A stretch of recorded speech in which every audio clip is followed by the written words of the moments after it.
عصر حاضر کے تقاضاؤں سے ہے، لیکن یہ خوف ہو نہ جائے آشکارا شرع پیغمبر کہیں۔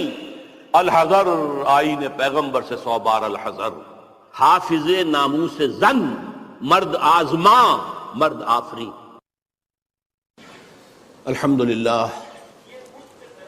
الحمدللہ وکفا والصلاة والسلام علی عبادہ الذین اصطفیٰ،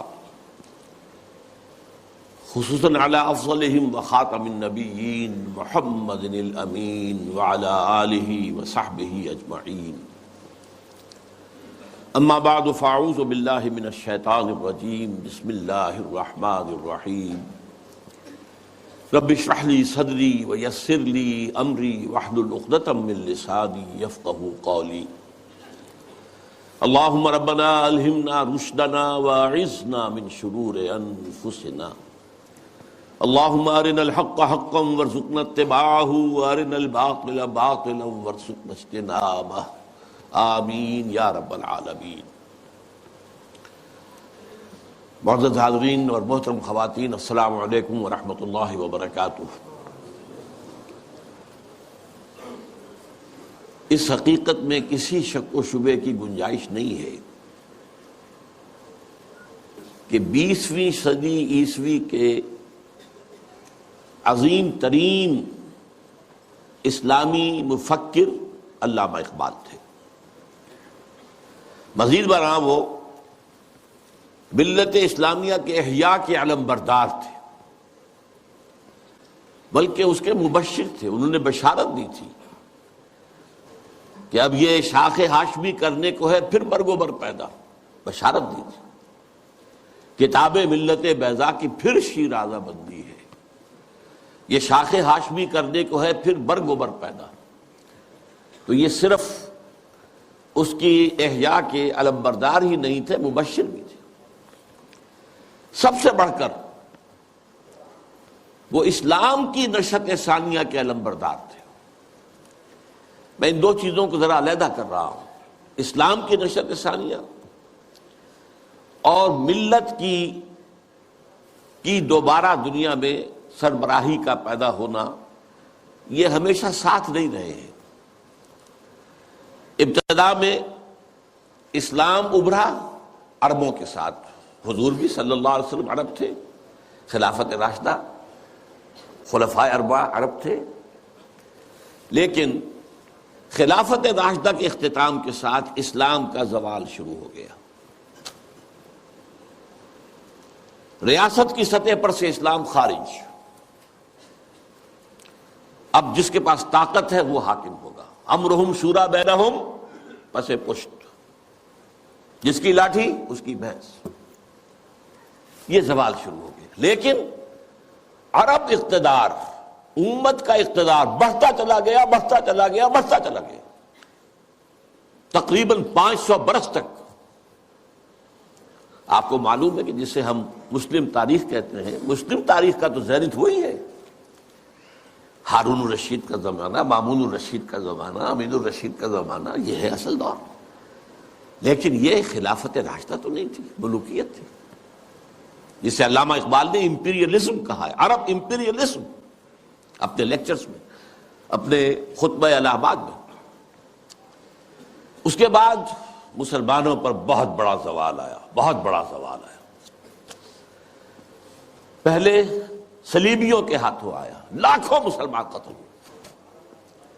میڈیٹرینین کا پورا علاقہ جو ہے وہ عیسائیوں کے قبضے میں چلا گیا، یروشلم ہمارے ہاتھ سے نکل گیا، 88 برس تک عیسائیوں کے پاس رہا، 1099 سے 1187 تک۔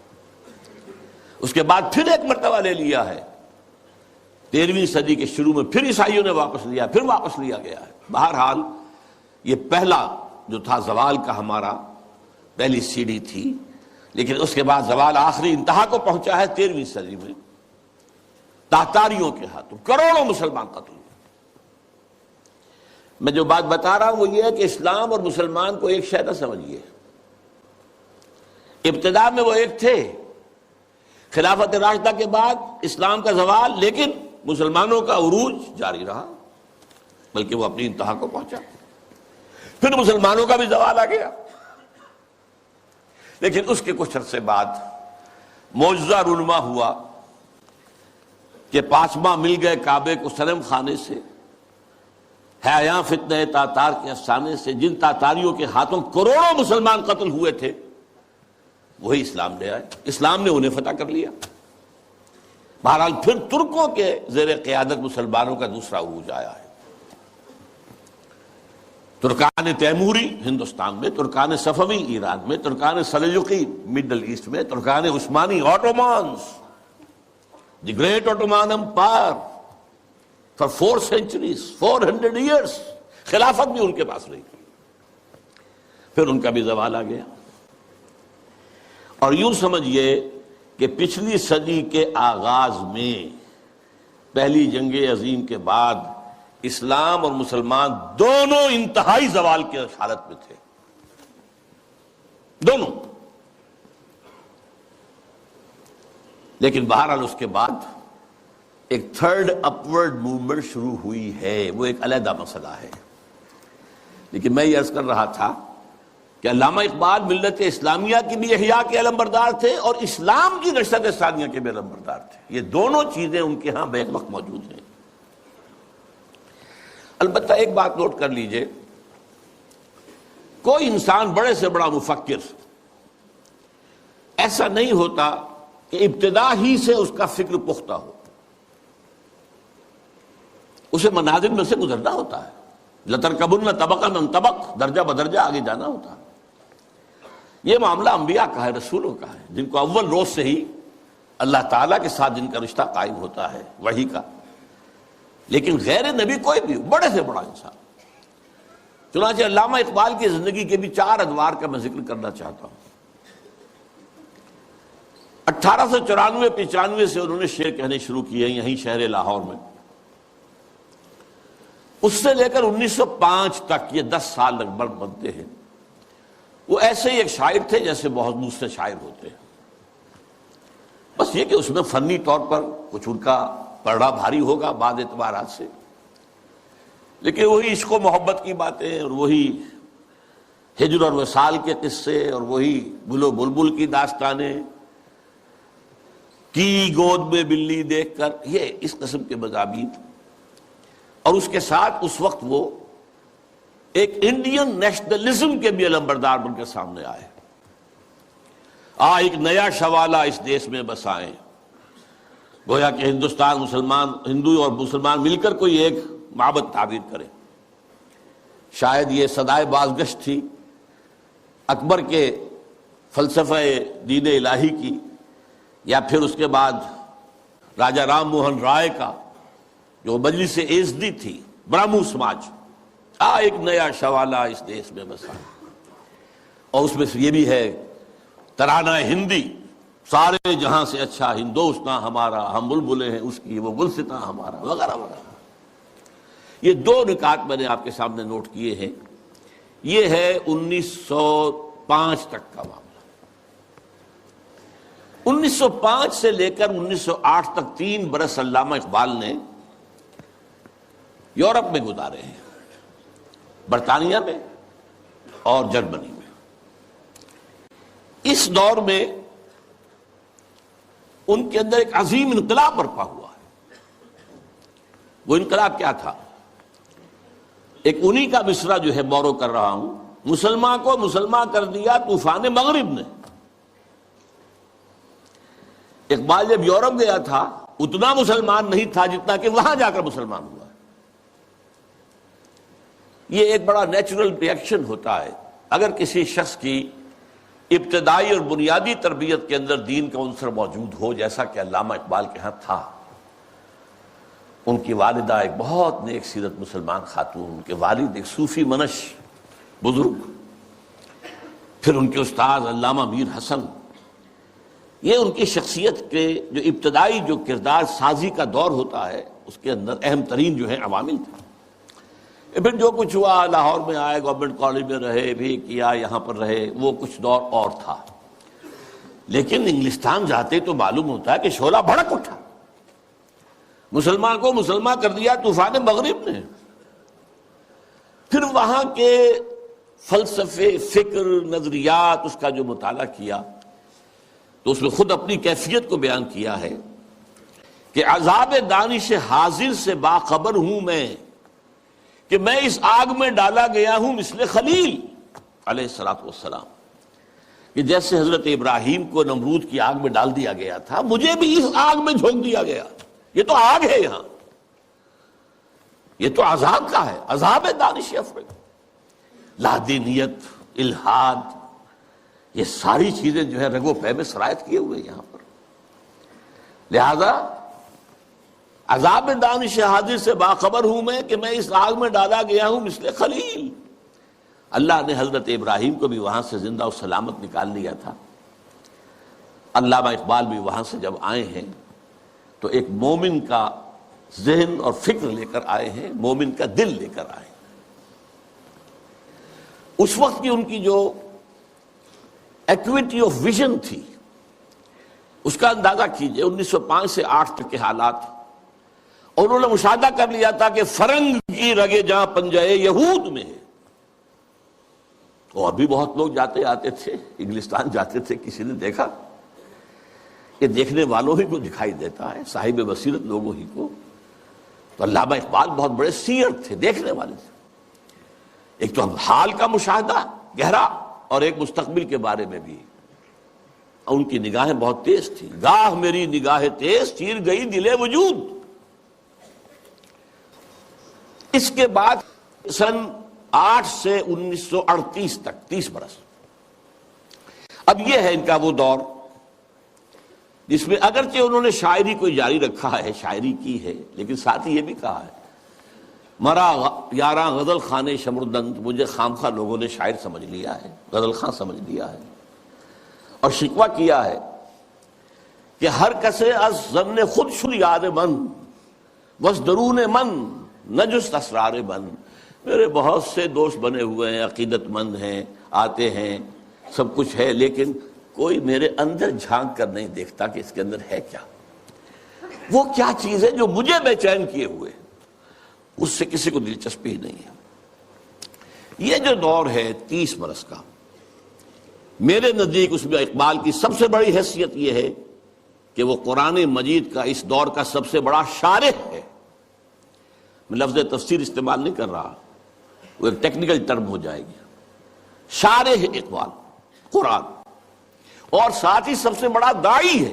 میرے علم میں نہیں ہے کہ کسی اور شخص نے اس شد و مت کے ساتھ مسلمانوں کو قرآن کی طرف دعوت دی ہو کہ لوٹو قرآن کی طرف، سادہ ترین الفاظ میں وہ زمانے میں معزز تھے مسلمان ہو کر اور تم خار ہوئے تاریک قرآن ہو کر،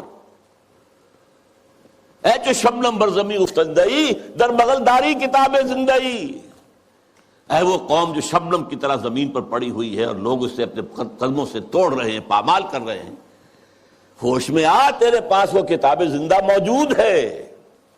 جیسے حضرت موسیٰ علیہ السلام کے پاس بھی عصا تو تھا، لیکن جب دربار میں جب وہ مقابلہ ہو رہا تھا اور جادوگروں نے اپنی رسیاں پھینکی، وہ بھی سانپ بن گئے، تو حضرت موسیٰ کے دل میں بھی خوف آ گیا۔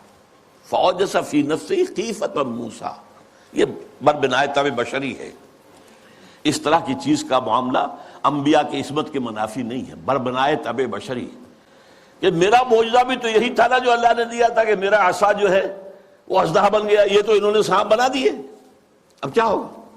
تالی پٹ جائے گی۔ اب تو مجمع خود کہا تھا کہ جمع کرو لوگوں کو۔ اس وقت اللہ نے فرمایا جو تیرے ہاتھ میں اسے پھینکو، ذرا ڈالو تو صحیح، دیکھو تو صحیح، ڈرو نہیں۔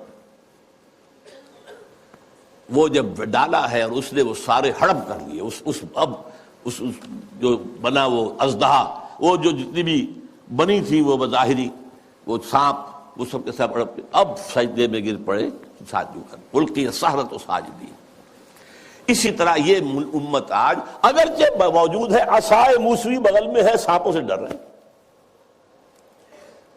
در بغل داری کتاب زندئی، اے تو شبنم بر زمین افتندئی۔ میں تفصیل میں نہیں جا سکتا، میری ایک کتاب ہے علامہ اقبال اور ہم، اس میں نے تفصیل سے علامہ اقبال کے شارح قرآن ہونے کے اعتبار سے میں نے انہیں رومی ثانی قرار دیا۔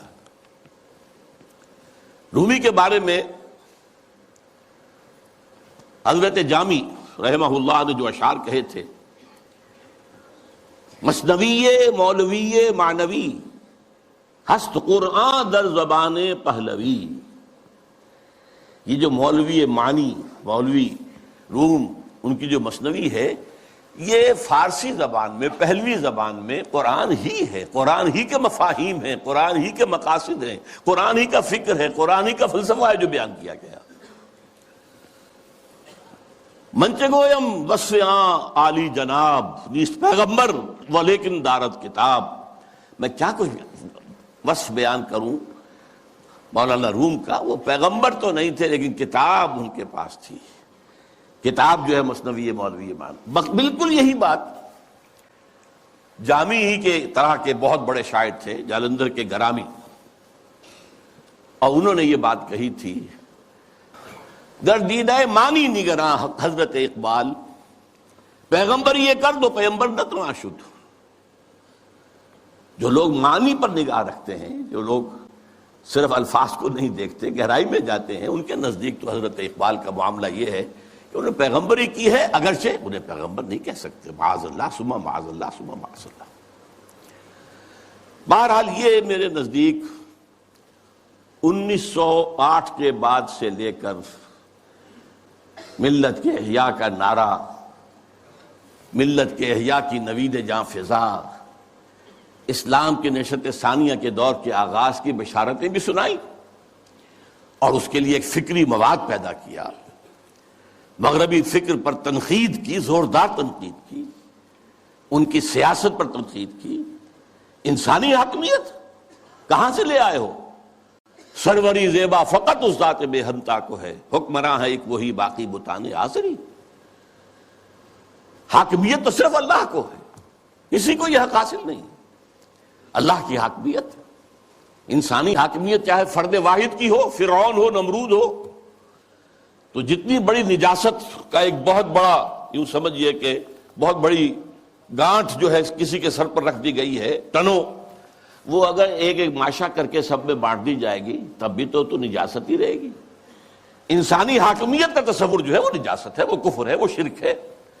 توحید کیا ہے؟ اللہ کی حاکمیت. معیشت پر جو ان کا نظام ہے، جس طریقے سے انہوں نے مغربی معیشت کے تار و پود بکھیرے ہیں، جس طریقے سے کہ جو یہ بینکنگ سسٹم پر انہوں نے کہا ہے، ای ملوک ای فکر چالاک یہود. یہ بینک کیا ہیں؟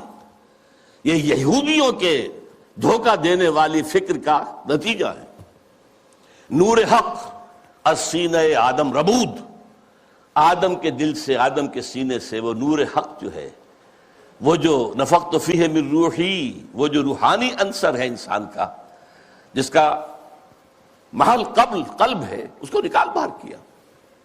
اور ذرا غور کیجئے، حیرت ہوتی ہے جذبات کی شدت. تا تہو بالا نہ گردہ دی نظام، دانش و تہذیب و دین سودائے خام. جب تک یہ بینکوں کا نظام تلپٹ نہیں کیا جاتا، جڑ سے اکھاڑ کر نہیں پھینکا جاتا، کہاں کی دانش، کہاں کی تہذیب اور کہاں کا دین؟ اندازہ کیجیے، عرض کیجیے جوہر اندیشہ کی گرمی کہاں، کچھ خیال آیا تھا، وحشت کا کہ صحرا جل اٹھا.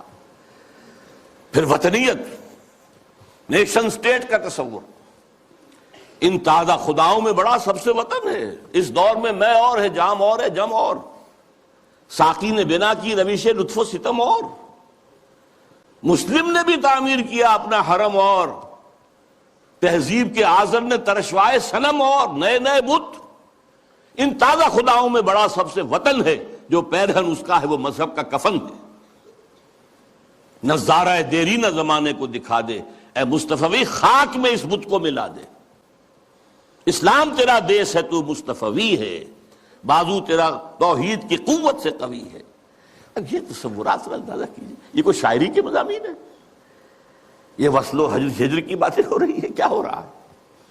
یا محبوب کے لب لعلین کی کا کوئی تذکرہ ہو رہا ہے، یا اس کے وہ گیسوؤں کی کوئی؟ یہ تو نہیں، تو بات ہی کچھ اور ہے، یہ شاعری تو نہیں. نغمہ کجا و من کجا، ساز سخن بہانہ ایست.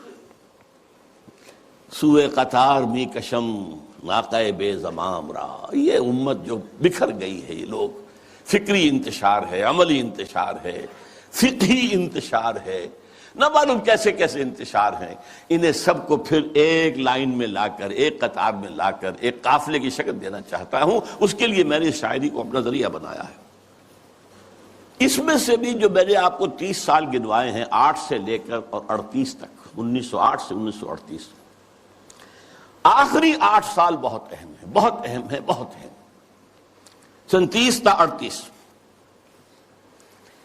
اس میں جو ان کے کارنامے ہیں، ان میں سب سے بڑا کارنامہ نوٹ کر لیجئے، مسلم لیگ کی تحریک میں احیاء اسلام کا انجیکشن لگانا. مسلم لیگ 1906 میں قائم ہوئی ڈھاکہ میں. اس میں نہ شامل تھے محمد علی جناح، میں ان کا نام اس لیے لے رہا ہوں، قائد اعظم نہیں کہہ رہا، اس وقت وہ قائد اعظم نہیں تھے. نہ علامہ اقبال، علامہ اقبال تو تھے ہی نہیں، وہ یورپ میں تھے. لیکن یہ کہ مسٹر جناح موجود تھے ہندوستان میں، لیکن وہ کانگریس کے رکن تھے، دادا بھائی نوروجی کے سیکرٹری تھے، مسلم لیگ میں نہیں آئے. بڑی مشکل سے کہنے سننے سے مولانا محمد علی جوہر کے وہ مسلم لیگ میں آئے، لیکن پھر بھی اپنی ڈوئل ممبرشپ برقرار رکھی، کانگریس کی بھی اور مسلم لیگ کی بھی، اور سر توڑ کوشش کی ہے. اس وقت تک یوں سمجھیے کہ جو 24 برس ہیں، 6 سے لے کے 30 تک، مسلم لیگ کی حیثیت جو ہے، نمبر ایک تو یہ کوئی عوامی جماعت تھی ہی نہیں. اگر موقع ملا تو میں قائد اعظم کا بھی ایک قول اس میں نقل کروں گا. یہ ایک بس ادارہ سا تھا، کچھ بڑے ایلیٹ مسلمانوں کے، کچھ نواب زادے، کچھ جاگیردار، کچھ اور اسی اعتبار سے نمایاں لوگوں کا بس ایک انجمن تھی. اور اس کی کوشش ساری صرف یہ تھی کہ کوئی ایسا فارمولہ طے ہو جائے ہندوؤں اور مسلمانوں کے مابین کہ اگر ہندوستان ایک وحدت کی حیثیت سے آزاد ہو اور یہاں پر جدید دور کے مطابق جو ہے ون مین ون ووٹ کے حوالے سے حکومتیں بننی شروع ہوں، تو ایسا نہ ہو کہ مسلم اقلیت جو ہے وہ ہندوؤں کی اکثریت کے تلے پس کر رہ جائے. ان کا تشخص برقرار رہنا چاہیے، ان کی حقوق برقرار رہنے چاہیے، ان کی کوئی ضمانت ہونی چاہیے. بلکہ اندیشہ یہ تھا کہ وہ ہندو اپنی 800 سالہ غلامی کا انتقام لیں گے ہم سے، یہ خوف بھی تھا. اس کو میں نیگیٹو ایلیمنٹ کہتا ہوں، یہ تحریک مسلم لیگ کا نیگیٹو ایسپیکٹ تھا. لیکن اور اس میں جان لیجئے کہ سب سے بڑا رول پلے کر رہا تھا محمد علی جناح، جسے کہا گیا تھا اتحاد کا سفیر، اور یہ ہندو ہیں دینے والے ان کو یہ خطاب. سر توڑ کوشش کی ہے، آخر مایوس ہو گیا. اس نے سیاست سے کنارہ کشی اختیار کی، انگلستان جا کر کوٹھی خریدی، لیگل پریکٹس شروع کر دی اور وہاں بیٹھ گئے. ان کے اس عرصے میں 37 میں خطبہ الہ آباد دیا علامہ اقبال نے. یہ خطبہ ہے میرے نزدیک ٹرننگ پوائنٹ، کہ اس سے پہلے اگرچہ علامہ اقبال اپنی شاعری میں اسلام کے دوبارہ زندہ ہونے کی نوید سنا چکے تھے اور خبر دے رہے تھے کہ کتاب ملت بیضا کی پھر شیرازہ بندی ہے، اشاق ہاشمی کرنے کو ہے پھر برگ و بر پیدا، سبق پھر پڑھ صداقت کا، شجاعت کا، عدالت کا، لیا جائے گا تو اس سے کام دنیا کی امامت کا، اور نکل کے صحرا سے جس نے روما کی سلطنت کو الٹ دیا تھا، سنا ہی میں قدسیوں سے میں نے کہ شیر پھر ہوشیار ہوگا، وغیرہ وغیرہ. تو ایک سور تو اقبال پھونک چکا تھا. جو بھی تعلیم یافتہ لوگ تھے ہندوستان میں مسلمان، خاص طور پر شمالی ہند میں زیادہ، لیکن حیدرآباد دکن میں بھی بہت ہی اس کا گہرا اثر تھا. لیکن یہاں آ کر اب مسلم لیگ کے صدر کی حیثیت سے انہوں نے انجیکشن لگایا. وہ انجیکشن کیا تھا؟ نمبر ایک، مسلمان ایک علیحدہ قوم ہیں، قومیت کی کسی بھی تعریف پر پورے اترتے. یہ ان کا فلسفیانہ حصہ ہے اس خطبے کا. لیکن جس چیز کو میں کہہ رہا ہوں ٹرننگ پوائنٹ، انہوں نے کہا یہ ڈیسٹنی ہے، یہ تقدیر مبرم ہے کہ ہندوستان کے شمال مغرب میں ایک مسلم ریاست قائم ہوگی. It was not a proposal, it was a prophecy, destiny. Number ایک. نمبر دو، اور اگر ایسا ہو گیا تو ہمیں موقع مل جائے گا کہ اسلام کے تابناک چہرے پر جو بدنما داغ اور دھبے آ گئے تھے عرب ملوکیت کے دور میں، لفظ کیا ہے؟ عرب امپیریلزم. یہ بنو امیہ کا دور، یہ بنو عباس کا دور، پھر ترکان عثمانی کے دور، یہ بادشاہتیں تھیں. اس میں خلافت کا تو سوال نہیں، نام خلافت کا رہا، خلفائے بنو امیہ اور خلفائے بنی عباس اور خلفائے بنو عثمان وغیرہ، آل عثمان. اب اس دور میں جو نقشہ اسلام کا آیا ہے دنیا کے سامنے، وہ ظاہر رہا بہت بدنما ہے، بہت داغدار ہے. اگر ہمیں آزاد ایک مسلمان ریاست مل جاتی ہے، ہمیں موقع مل جائے گا کہ ان بدنما داغوں اور دھبوں کو ہٹا کر دھو کر صحیح اسلام کا ایک نقشہ پوری دنیا کے سامنے پیش کریں. یہ ہے پازیٹیو انجیکشن. یہاں سے مسلم لیگ کا دور ثانی شروع ہوتا. اب وہ صرف منفی نہیں تھا، اب وہ تحفظات ہی کی بات نہیں تھی، اب یہ کہ اس میں ایک مثبت، ایک مقصد نصب العین، ایک اعلیٰ ہدف، ایک اونچا آدرش قائم ہو گیا. اس زمانے میں اسم اکرام صاحب جو ہیں، جن کی مشہور کتابیں ہیں روض کوثر، موج کوثر، آب کوثر، بہت ہی بڑے پڑھے لکھے آدمی تھے. اس زمانے میں آکسفورڈ میں پڑھتے تھے. قائد اعظم سے ملاقات کے لیے گئے اور کہا آپ کیوں چھوڑ کر آ گئے ہندوستان کو؟ ہندوستان کے مسلمانوں کو آپ کی قیادت کی ضرورت ہے. میں حیران ہو گیا ان کے دو جملے پڑھ کر. ہندوز آر انکوریجیبل، ہندو ناقابل اصلاح ہے. میں نے سر توڑ کوشش کر کے دیکھ لی، وہ کوئی عقل کی بات سننے کو تیار نہیں. Hindus are incorrigible. اور مسلمانوں کا حال یہ ہے کہ ان کا بڑے سے بڑا لیڈر جو بات مجھ سے صبح کہتا ہے، شام کو جا کر وہ اپنی سطح کے مطابق یا ڈپٹی کمشنر سے یا گورنر سے کہہ دیتا ہے. تو ایسی قوم کی رہنمائی میں کیسے کروں؟ لیکن پھر یہ اقبال ہے جو میدان میں آیا ہے. 1932 کی گول بیس کانفرنس میں شرکت کے لیے علامہ اقبال لندن گئے. محمد علی جناح اس میں شریک نہیں تھے کیونکہ وہ تو سیاست چھوڑ چکے تھے. اس موقع پر محمد علی جناح سے ملاقاتیں کی ہیں علامہ اقبال نے، اور یہی مثبت انجیکشن ان کو لگایا. وہی انجیکشن جو ہے اقبال نے مسلم لیگ میں بحیثیت مسلم لیگ 1930 میں لگایا اور محمد علی جناح کے جسم میں 1932 میں لگایا. اور اس نے جناح کی قلب ماہیت کر دی، جناح کو بدل کر رکھ دیا. اور میں اسے کہا کرتا ہوں کہ جیسے مولانا روم کہتے ہیں، مولوی ہرگز نہ شد مولائے روم، تا غلام شمس تبریز نہ شد. شمس تبریز کی ملاقات سے پہلے میں مولوی تھا. مولوی، مجھے جو مولائے روم بننے کی سعادت حاصل ہو گئی ہے، یہ تو شمس تبریز کی صحبت. مولوی ہرگز نہ شد مولائے روم، تا غلام شمس تبریز نہ شد. اسی طرح محمد علی جناح کبھی قائد اعظم نہیں بن سکتا تھا اگر اقبال نے اس کے اندر یہ انجیکشن نہ لگایا ہوتا. میں اس کے ثبوت کے لیے چاہتا ہوں ذرا یہ ایک میں کوٹیشن دے رہا ہوں.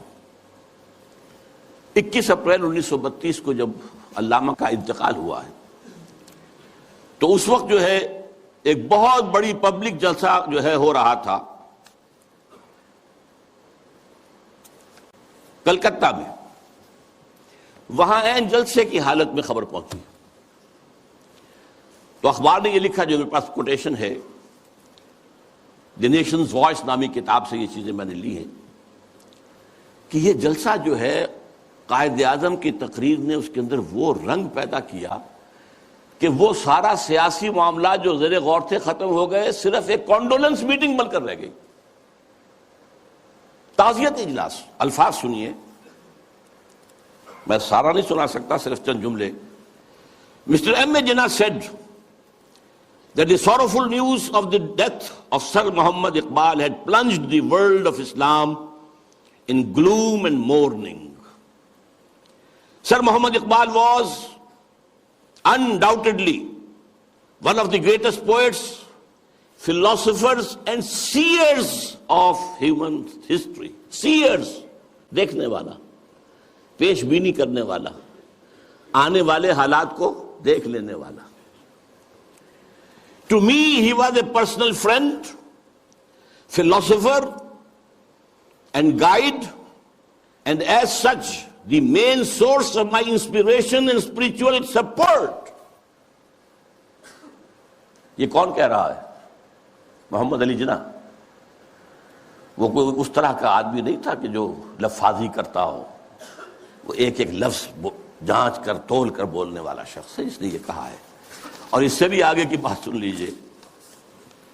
If I live to see the ideal of Muslim state being achieved in India, and then if I were offered to make a choice between the works of Iqbal and the rulership of that Muslim state, I would prefer the former.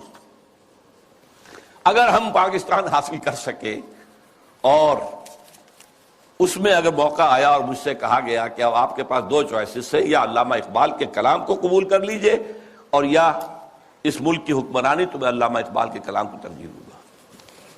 پھر میں عرض کر رہا ہوں، یہ الفاظ کس کے ہیں؟ قائد اعظم کے. بلکہ ایک اور میں اس کو آپ کو سنانا چاہتا ہوں، ایک جملہ اور. In April 1936, I thought transforming the Muslim League, which was then only an academical institution, into a parliament of the Muslims of India. From that time to the end of his life, he, yani Iqbal, continued, he continued, Qaid Azam ne kaha, he continued, Iqbal stood as a rock by him. He was not only a great poet who had a permanent place in the history of the world's best literature, but he was also a very dynamic personality. بہرحال یہ پہلی بات تھی جو میں نے گنوائی ہے. دوسری بات جو نگاہوں سے بالکل پوشیدہ ہے، یہ بات بھی خفی ہے. اقبال کا انفلوئنس قائد اعظم پر یہ لوگوں کے ذہنوں میں نہیں ہے، جس کو میں چاہتا ہوں کہ واقعتاً سمجھا جائے، تاریخ کے آئینے میں دیکھا جائے. دوسری بات جو بالکل ہی خفی ہے، سن 32 سے 35 تک علامہ ایک ایسی جماعت قائم کرنے کی کوشش کرتے رہے جو اسلام کے احیاء اور اسلام کی نشرت ثانیہ کا کام کر سکے. حالانکہ وہ مسلم لیگ میں تھے، قائد اعظم کے ساتھی تھے، ان کے ساتھ ادنا کارکن کی حیثیت سے بھی شریک رہے، انہوں نے ہی 1930 کا خطبہ دیا. لیکن وہ یہ محسوس کرتے تھے اور صحیح محسوس کرتے تھے کہ مسلم لیگ کی تحریک کے نتیجے میں ایک مسلم قومی ریاست تو قائم ہو سکتی ہے، اسلامی ریاست قائم نہیں ہو سکتی. لہذا سن 32 سے 35 تک کے عرصے کے درمیان ان کی کوشش رہی کہ ایک جماعت بنے. وہ جماعت کیا ہو؟ پریکٹسنگ مسلمز کے اوپر مشتمل ہو، جو اسلام پر عمل کرے. ویسے یہ کتاب پوری تفصیل سے آپ اس میں پڑھ سکیں گے، علامہ اقبال کی آخری خواہش. یہ پورا ڈاکومنٹ ہے، اللہ کا شکر ہے کہ جو اب سامنے آ چکا ہے. پھر یہ کہ اس کا نظم جو ہے عمارت کی بنیاد پر ہو، صدارت کی بنیاد پر نہیں، وہ عمارت بیعت کی بنیاد پر ہو، اور وہ کبھی الیکشن میں حصہ نہ لے. یہ چار چیزیں نوٹ کر لیجئے. یہ بہت سے اعتبارات سے مسلم لیگ کا اینٹی تھیسس بنتا ہے. اس کی کوشش کر رہے تھے. اس کی وجہ کیا ہے؟ وہ بات جو بعد میں علامہ کے انتقال کے 2 سال بعد مولانا مودودی نے کہی ہے 1940 میں اسٹریچی ہال علی گڑھ یونیورسٹی میں، جو ایک کتاب کی شکل میں شائع ہوتی ہے، اسلامی حکومت کیسے قائم ہوتی ہے. مین تھیم یہی تھا کہ مسلمانوں کی ایک قومی تحریک کی بنیاد پر ایک قومی ریاست تو وجود میں آ سکتی ہے، اسلامی نہیں آ سکتی. اس میں ہر طرح کا آدمی آ سکتا ہے، ہر کردار کا آدمی آ سکتا ہے، ہر شخص آ سکتا ہے، نمازی ہے یا نہیں ہے، روزہ رکھتا ہے یا نہیں رکھتا ہے، شاعر اسلام سے تعلق ہے یا نہیں ہے، قادیانی ہے یا کوئی اور ہے، کچھ ہو، کوئی بھی ہو، نام مسلمان کا ہونا چاہیے. مسلم لیگ کا تو معاملہ یہ تھا. اس سے ظاہر بات ہے اسلامی ریاست قائم نہیں ہو سکتی. یہ بات علامہ اقبال کے دل کی بات ہے. مولانا مودودی کو بلانے والے دکن سے علامہ اقبال تھے.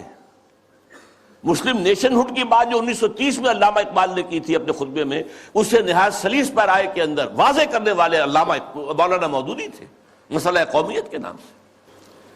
اسی آخری دنوں میں یہ جو نظمیں ان کی آئی ہیں جو 1935 کے بعد کہی گئی ہیں اور جو ان کی زندگی میں شائع بھی نہیں ہوئی،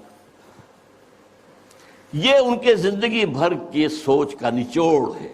ظاہر بات ہے، جو میں نے کہا تھا کہ مفکر ہو، فلسفی ہو، اس کے فکر میں ارتقاء ہوتا ہے، ارتقاء ہوتے ہوتے وہ اپنی انتہا کو پہنچتا ہے۔ لہذا اقبال کے فکر کا ارتقاء جو ہے وہ ان نظموں میں ہے کہ جو ان کے انتقال کے بعد شائع ہوئی ہیں، ارمغان حجاز ان کی زندگی میں شائع نہیں ہو سکی، چونکہ اس وقت تک اردو کی نظمیں تھیں بہت کم، علیحدہ کتابی شکل میں نہیں شائع کی گئی، بلکہ فارسی کے ساتھ ہی ملا کر اس کو فارسی اردو جمع کر کے شائع کیا گیا۔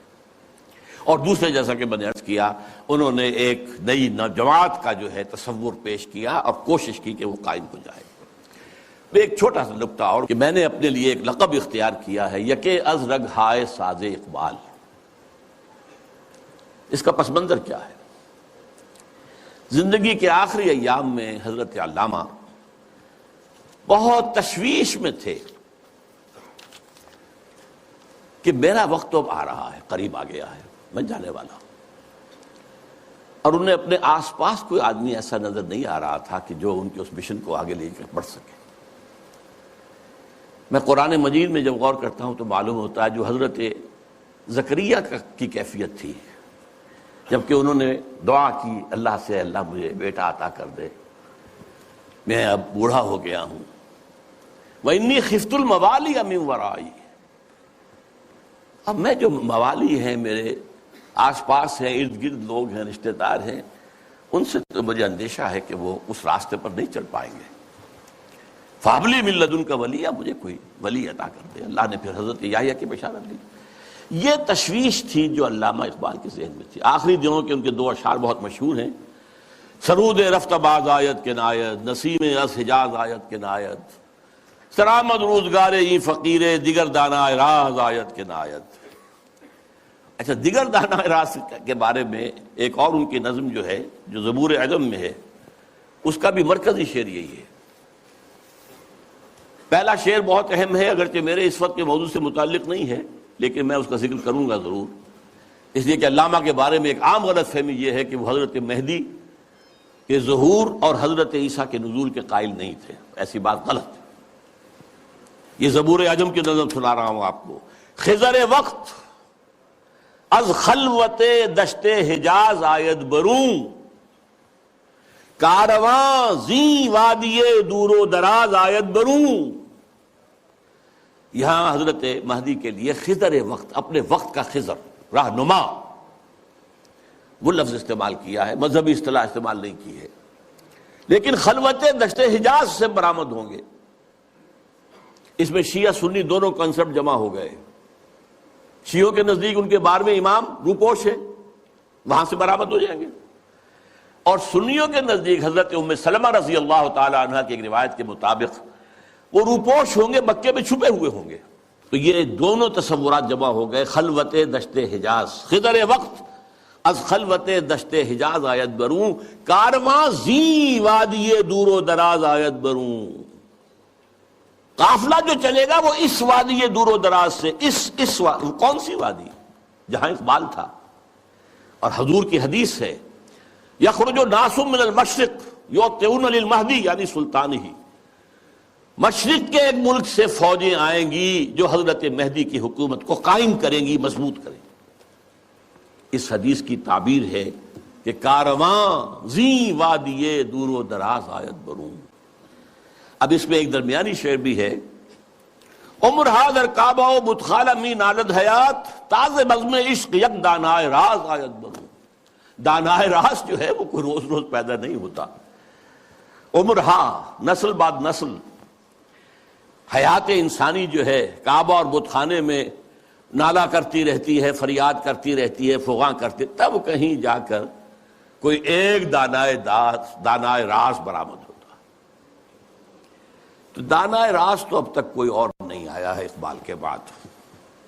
اللہ چاہے گا تو وجود میں آ جائے گا، ابھی تک تو نہیں آیا۔ البتہ اس نظم کے آخری شعر کے حوالے سے کس قدر پیارا شعر ہے، اس میں شعریت بھی اپنی انتہا کو ہے۔ چنگ را گیرے دست دستم کہ کارز دست رفت، نغمام خون گشت و از رگہائے ساز آیت بروں۔ اے لوگو میرے ہاتھ سے یہ ساز لے لو، یہ ستار اب لے لو، میرے ہاتھ سے لے لو، میرے ہاتھ کا کام تو ہو چکا، میری انگلیوں نے اس میں ساز بھر دیا ہے، اس میں جو نغمہ ہے وہ بھر دیا ہے۔ نغمہ میرا نغمہ خون گشت، خون بن کر ان تاروں میں دوڑ رہا ہے جیسے انسانی رگوں کے اندر خون دوڑتا ہے۔ از رگ ہائے ساز آیت بروں، یہاں سے خود بخود باہر نکلے گا۔ چنانچہ بہت سے لوگوں نے، اللہ کا شکر ہے، کام کیا ہے۔ مرزا محمد منور صاحب بھی ہیں ہمارے جنہوں نے یہ کام کیا ہے، چودھری مظفر حسین صاحب بھی ہیں، اب ڈاکٹر فتح محمد ملک ہے، اور لوگ بھی بہت سے ہیں۔ تو میں ان کو کہتا ہوں رگ ہائے ساز اقبال، لیکن میں نے خود اپنے لیے یہ لقب اختیار کیا ہے، یکے از رگ ہائے ساز اقبال، اقبال کے ساز کے تاروں میں سے ایک تار میں بھی ہوں۔ اب میں چاہتا ہوں کہ ذرا اس آخری جو نظم ہے ان کی زندگی کی، اور جس میں میرے نزدیک ان کا پیغام جو ہے امت مسلمہ کے نام، وہ جامعیت کے ساتھ آ گیا ہے، تمثیلی پیرائے میں۔ یہ ابلیس کی مجلس شورا ہے۔ میں حیران ہوتا ہوں کہ محسوس ہوتا ہے کہ آج کل کہیں یہ مجلس شورا جو ہے کہیں منعقد ہوئی ہے حال ہی میں، اور یہ 80 سال پہلے کی بات ہے۔ ابلیس صاحب جو ہیں صدر ہیں، ظاہر بات ہے اس اپنی مجلس شورا کے، وہ پہلے اوپننگ ایڈریس کر رہے ہیں، یہ عناصر کا پرانا کھیل یہ دنیائے دوں۔ یہ جو دنیا ہے یہ کیا ہے؟ عناصر کا پرانا کھیل ہے، ایلیمنٹس، سالمات، ایٹمز، انہی کی اکھیڑ پچھاڑ ہے نا جس کا یہ کھیل چل رہا ہے۔ یہ عناصر کا پرانا کھیل، یہ دنیا دوں کہتے ہیں پست کو، بہت گھٹیا، یہ گھٹیا دنیا جو ہے، یہ دنیا زمین۔ یہ لفظ جواب شکوہ میں اقبال نے بھی استعمال کیا ہے کہ شوخ و گستاخ یہ پستی کے مکین کیسے ہیں، یہ زمین کے رہنے والے کیسے شوخ اور گستاخ ہے، کس طریقے سے شکوہ کیا ہے اللہ سے۔ تو اسی طرح وہ ابلیس کہتا ہے یہ عناصر کا پرانا کھیل یہ دنیائے دوں۔ یہ عناصر کا پرانا کھیل، یہ میٹریلزم کے جتنے بھی شعبے ہیں، جتنی بھی شاخیں ہیں، جتنے بھی گریڈز ہیں، اور ہندوستان میں چار واک ہے، جین مت ہے، بدھ مت ہے، اور سانکھ درشن، یہ سب اسی کے ہیں۔ یہ خالص میٹیریل کھیل ہے دنیا کا، اس سے آگے انہیں کچھ اور نظر نہیں آتا۔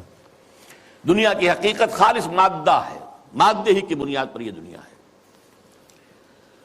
ساکنان عرش اعظم کی تمناؤں کا خون، ساکنان عرش اعظم ملائکہ مقربین، ان کی تمناؤں کا خون ہو گیا۔ کیسے؟ جب اللہ نے کہا تھا وَإِذْ قَالَ رَبُّكَ لِلْمَلَائِكَةِ إِنِّي جَاعِلٌ فِي الْأَرْضِ خَلِيفَةً، تو فرشتوں نے ذرا استفہام کیا تھا نا، قَالُوا وَتَجْعَلُ فِيهَا مَن يُفْسِدُ فِيهَا وَيَسْفِكُ الدِّمَاءَ وَنَحْنُ نُسَبِّحُ بِحَمْدِكَ وَنُقَدِّسُ لَكَ۔ ہم تسبیح و تقدیس کے اندر لگے ہوئے ہیں، ہم خادمان، ہم حاضر ہیں، ہم سب کام کر رہے ہیں۔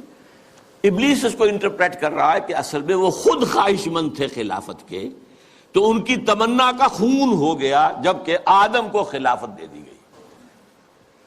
یہ عناصر کا پرانا کھیل یہ دنیائے دوں، ساکنان عرش اعظم کی تمناؤں کا خون، اس کی بربادی پہ آج آمادہ ہے وہ کارساز جس نے اس کا نام رکھا تھا جہان کاف و نون۔ یہ اللہ کے امر کن سے کائنات وجود میں آئی تھی نا۔ اچھا وہ اس کو نہیں مان رہا، وہ سراسر نام یہ رکھا گیا ہے، اب اللہ جانوں، یہ اللہ ہی جانتا ہے کہ اس کے دماغ میں کیا خناس ہے، لیکن اللہ نے جو یہ کہا ہے کہ یہ کن سے بنایا ہے، کن فیکون۔ آج معلوم ہوتا ہے، ابلیس کہتا ہے کہ اس کی بربادی پر خدا نے فیصلہ کر لیا ہے، جس نے اس کو بنایا تھا وہ اب اس کی بربادی کے در پہ ہے۔ اس کے دونوں معنی ہو سکتے ہیں، ایک تو یہ بھی کہ اسے محسوس ہو رہا ہے کہ قیامت قریب آ رہی ہے، یہ کھیل جو ہے اور یہ خیر و شر کی کشاکش ستیزہ کار رہا ہے ازل سے تا امروز، چراغ مصطفی سے شرار بولہبی، یہ جو ہے اب آخری اینڈ پہ آ رہا ہے اس ڈرامے کا۔ یہ ڈرامہ دکھائے گا کیا سین، پردہ اٹھنے کی منتظر ہے نگاہ۔ تو جیسے کہ یہ بات کہی گئی ہے کہ یہ ڈرامہ جو ہے اب ختم ہونے کو، اقبال نے بھی اس کو کہا ہے، دنیا کو ہے پھر مار کا روح و بدن پیش، تہذیب نے پھر اپنے درندوں کو ابھارا، اللہ کو پامر دیے مومن پہ بھروسہ، ابلیس کو یورپ کی مشینوں کا سہارا۔ تو وہ بھی محسوس کر رہا ہے کہ شاید اب وہ قیامت ختم ہے اور یہ کھیل اب آخری سین پر آ گیا، اور شاید اس کا مفہوم یہ ہو کہ اس دنیا میں ہم نے شر کا، شرک کا، الحاد کا، یہ سارے بے حیائی کا، بے شرمی کا، سودی نظام کا، انسانی حاکمیت کا، یہ سارا کھیل ہم نے بنایا ہے۔ معلوم ہوتا ہے کہ یہ اب ختم ہونے پہ ہے، معلوم ہوتا ہے کہ یہ اب وہ جو کارساز ہے وہ اب اس کو آخری جو ہے اس مقابلے کے اندر ملیا بیٹ کر دینے کے در پہ ہے۔ اس کی بربادی پہ آج آمادہ ہے وہ کارساز جس نے اس کا نام رکھا تھا جہان کافنوں، اور اس کے بعد اب لاف زنی کر رہا ہے، میں نے یہ کیا، میں نے یہ کیا، میں نے یہ کیا، میں نے یہ کیا۔ کون ہے جو میرے اس سارے معاملے کو ختم کر سکے؟ میں نے دکھلایا فرنگی کو ملوکیت کا خواب۔ فرنگی ویسٹرن امپیریلزم، ملوکیت کا خواب، دنیا فتح کرو، کولونائز کرو، یہ تو پہلا خواب تھا، لیکن اس کے بعد انہوں نے اس سے بہتر خواب دیکھ لیا ہے کہ خامخواہ جا کر آکوپائی کرنے سے کیا فائدہ ہے۔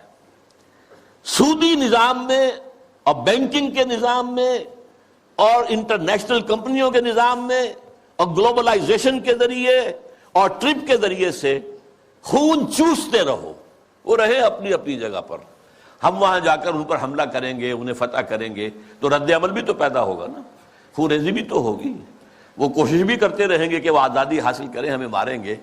تو اب یہ جو نیا امپیریلزم ہے، مالیاتی امپیریلزم، یہ اب ہے، یہ سارا خواب فرنگی کو میں نے دکھایا ہے، میں نے دکھلایا فرنگی کو ملوکیت کا خواب، میں نے توڑا مسجد و دیر و کلیسا کا فسوں۔ یہ مسجد اور دیر اور کلیسا اور مندر اور یہ اور وہ، اس کا سارا اثر میں نے ختم کر دیا۔ کیا کیا؟ سیکولرزم کی پٹی بڑھا دی۔ بھائی یہ علیحدہ انسان کا انفرادی معاملہ ہے، کوئی مسجد میں جائے، مندر میں جائے، کہیں اور جائے، وہاں جائے، یہاں جائے، کلیسا میں جائے، سینیگوگ میں جائے، کہاں جائے، کوئی نہیں، جاؤ، لیکن ملکی نظام، ملکی قانون، حکومت، ریاست، معیشت، معاشرت، اس کا کوئی تعلق کسی مذہب سے نہیں۔ وہ جو بھی اثرات تھے، جو بھی ہولڈ تھا مذاہب کا، آخر خدا کو تو مانتے تھے نا۔ اس دور حاضر سے قبل جو ہے انسان کی گمراہی صرف ایک تھی، شرک۔ وہ کیا ہے؟ ایک بڑے خدا کے ساتھ چھوٹے چھوٹے خداؤں کو بھی ماننا۔ بڑے خدا کا انکار نہیں تھا۔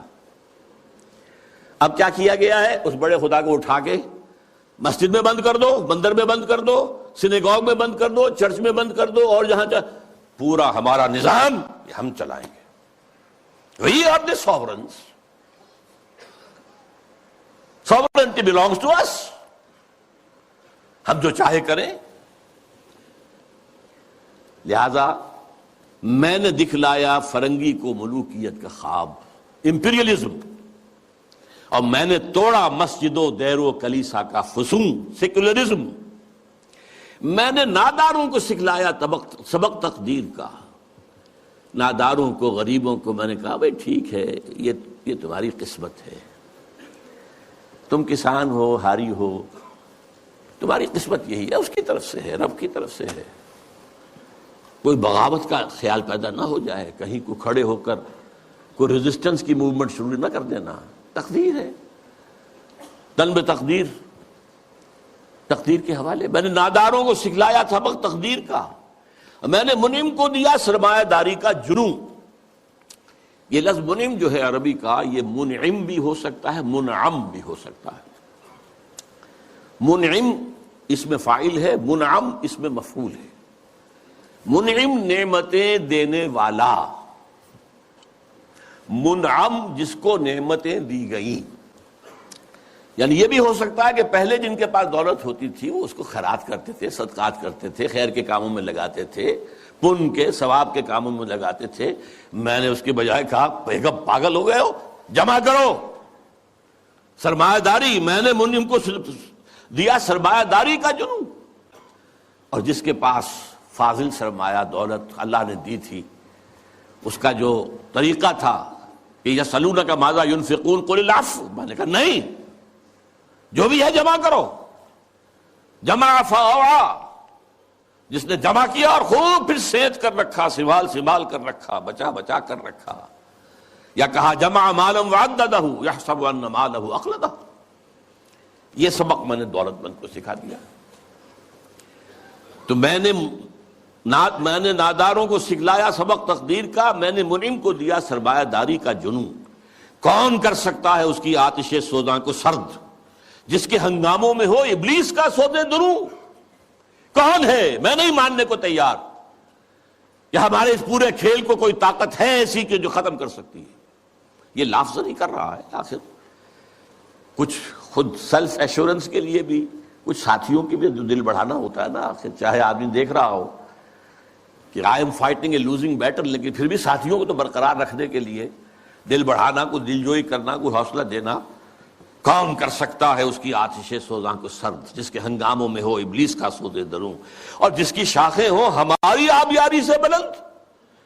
کون کر سکتا ہے اس نخل کہن کو سرنگوں؟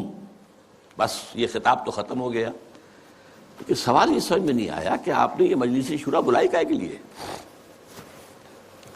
تو پہلا مشیر جو ہے وہ گویا ہوتا ہے۔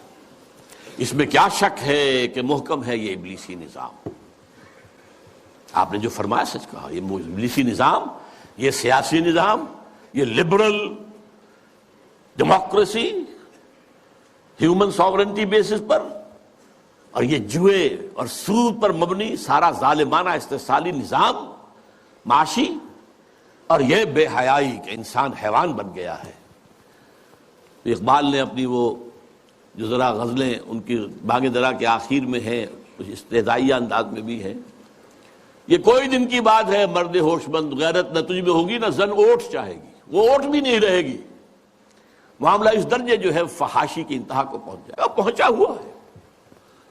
آپ کو معلوم ہے جو کچھ یورپ میں ہوتا ہے، ریلوے اسٹیشن کے پلیٹ فارم کے اوپر کھڑے ہوئے جو کچھ کر رہے ہوتے ہیں، اس کے سامنے موجود۔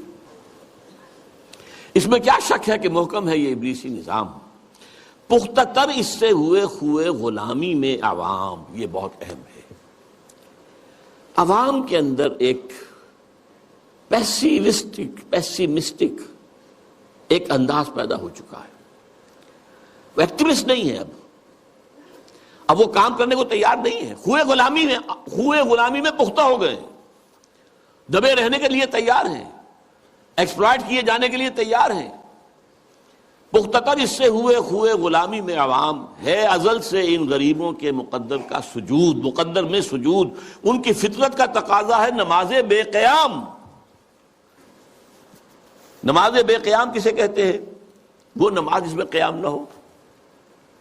نماز میں قیام ہے، پھر رکوع ہے، پھر سجود ہے، پھر سجود ہے، پھر کھڑے ہونا ہے، لیکن ان لوگوں کی نماز اب وہ ہے جس میں قیام ہے ہی نہیں، رکوع ہی رکوع ہے یا سجود ہی سجود ہے، ہر جگہ جو ہے ماتھا ٹیکے ہوئے بیٹھے ہوئے ہیں، اور ہر جگہ پر جو ہے اس پورے سارے نظام کو، ظالمانہ نظام کو قبول کیے ہوئے ہیں۔ کچھ طلب تقدیر ہیں، کچھ کہتے ہیں مجبور ہیں، کیا کریں، کچھ حال مست ہیں، کچھ مال مست ہیں، لیکن یہ کہ کوئی بھی اس کے مقابلے میں آنے کو تیار نہیں ہے۔ آرزو اول تو پیدا ہو نہیں سکتی کہیں، ہو کہیں پیدا تو مر جاتی ہے یا رہتی ہے خام۔ آرزو، امنگ، کوئی اعلیٰ اونچا خیال، کوئی اونچا اعلیٰ نصب العین، کوئی اونچا آدرش، کچھ نہیں، یہ ہے ہی نہیں۔ حیوان کی سطح پر نظر آ چکا۔ آرزو اول تو پیدا ہو نہیں سکتی کہیں، ہو کہیں پیدا تو مر جاتی ہے یا رہتی ہے خام، اگر ہو بھی جائے تو مر جاتی ہے فوراً۔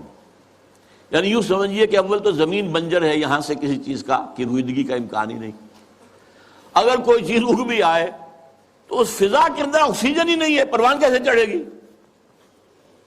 ہوا اسے آکسیجن دینے کو تیار ہی نہیں، لہذا وہ مر جاتی ہے۔ ہو کہیں پیدا تو مر جاتی ہے یا رہتی ہے خام۔ یہ ہماری صحیح پہم کی کرامت ہے کہ آج صوفی و ملا ملوکیت کے بندے ہیں تمام، یہ بڑی تلخ بات ہے جو اقبال نے کہی ہے، لیکن بہت بڑی تلخ لیکن حقیقت پر مبنی بات ہے۔ صوفی و ملا ملوکیت کے بندے ہیں تمام۔ خلافت راشدہ کے بعد جو نظام ہمارا چلا ہے اس میں صوفی و ملا، علماء اور صوفیاء، ان کا نظام کیا تھا؟ ملوکیت کو سپورٹ، ایک نیگیٹو سپورٹ ہے۔ خانقاہوں میں بیٹھو، اللہ اللہ کیے جاؤ، ضربیں لگائے جاؤ، یہ کیے جاؤ، اپنا تزکیہ کیے جاؤ، مانجھے جاؤ، اپنے آپ کو رگڑے جاؤ رگڑے جاؤ رگڑے جاؤ رگڑے جاؤ، اسی میں زندگی بتا لو، چھوڑ کر اوروں کی خاطر یہ جہانے بے ثبات۔ اب باہر کیا ہو رہا ہے کیا نہیں ہو رہا ہے اسے کوئی غرض نہیں۔ شیطان ننگا ناچ رہا ہے، ناچے، ہمیں سے کیا غرض ہے؟ ہمارے پاس تو آئے ہیں اتنے طالب ہیں، اتنے وہ سالک ہیں، وہ فلاں سالک آج اس مقام پر پہنچ گیا ہے، آج یہ مقامات، یہ سالک مقامات میں کھو گیا اور یہ امت خرافات میں کھو گئی۔ یہ سارا معاملہ جو ہے، اور ملا کا معاملہ کیا ہے؟ دو طرف سے۔ ملا نے سب سے پہلے، ہمارے فقہا نے متغلب کی حکومت کو جائز قرار دیا، یعنی اگر کوئی شخص اپنی قوت کے بل پر آ کر حکومت پر قبضہ کر لے تو جائز ہے، اور حکمران کے خلاف کوئی بغاوت نہیں کر سکتے جب تک کہ وہ تمہیں کفر کا حکم نہ دے۔ کفر کا کائے کو حکم دے گا؟ وہ اپنے عیش بنائے گا، اپنے محل بنائے گا، اپنے رنگ رلیاں کرے گا، اپنے آپ کو کفر کا حکم دینے کی ضرورت کیا ہے؟ یہ تصور ہے جو سنی اسلام کے اندر اس کی رگوں میں چلا گیا اور اس نے سن کر دیا اسلام کو۔ استثناء اگر ہے تو شیعہ اسلام ہے، وہ تسلیم نہیں کرتے، چاہے کھڑے نہ ہو، مقابلہ نہ کریں، تسلیم نہیں کرتے، ذہناً ریکنسائل نہیں کرتے، نفرت کرتے۔ یہی ان کی پوری تاریخ کے اندر ہے۔ لیکن ہمارے ہاں کیا ہے؟ شیخ الاسلام بن کر بیٹھے ہوئے ہیں۔ استاد نے، امام ابو حنیفہ نے تعاون گوارا نہیں کیا اس ملوکیت کے ساتھ۔ عہدے کی پیشکش کی گئی، قاضی القضات ہو جاؤ گے تم، تمہارا فتویٰ جو ہوگا وہی قانون بن جائے گا۔ ان کا نہیں، ہرگز نہیں۔ جیل کاٹی، مارے کھائیں۔ شاگرد نے قاضی ابو یوسف عہدہ قبول کر کے تعاون شروع کر دیا۔ استاد نے کہا تھا مزارعت حرام، جس کی زمین ہے خود کاشت کرے۔ شاگرد صاحب نے کچھ تھوڑی سی شرطیں لگا کر مزارعت جائز۔ کیوں؟ ملوکیت کے پاؤں ہوتے ہیں جاگیردار، وہ جیسے کنسلا ایک ہم کہتے ہیں، ایک جانور ہوتا ہے جس کے بہت پاؤں ہوتے ہیں، سینٹی پیڈ اور اس طرح پاؤں، ایسے ہی جاگیرداری کے پاؤں ہوتے ہیں۔ یہ 30 ہزاری منصبدار ہے، یہ 20 ہزاری منصبدار ہے، یہ 10 ہزاری ہے، یہ 5 ہزاری ہے۔ ان پاؤں پر ملوکیت کھڑی ہوتی ہے۔ یورپ میں کیا تھا؟ یہی فیوڈلز، بیرنز، لارڈز، ان کے اوپر بادشاہ۔ لہذا اور آپ نے دے دی بڑی جاگیر، لیکن ایک آدمی کیسے کاشت کرے گا؟ اسے مزارع چاہیے۔ ابو حنیفہ کہہ رہا ہے حرام ہے، کیسے بات بنے گی؟ لیکن نہیں، جواز ہے، یہ شرطیں لگا لو، جواز ہے۔ ان کی چوکھٹے ہوتوں کا سا بھی پڑا سجے تا ہے، ان کی چوکھٹے ہوتوں کا سا بھی پڑا سجے تا ہے، ان کی چوکھٹے ہوتوں کا سا بھی پڑا سجتا ہے، در بڑا ہو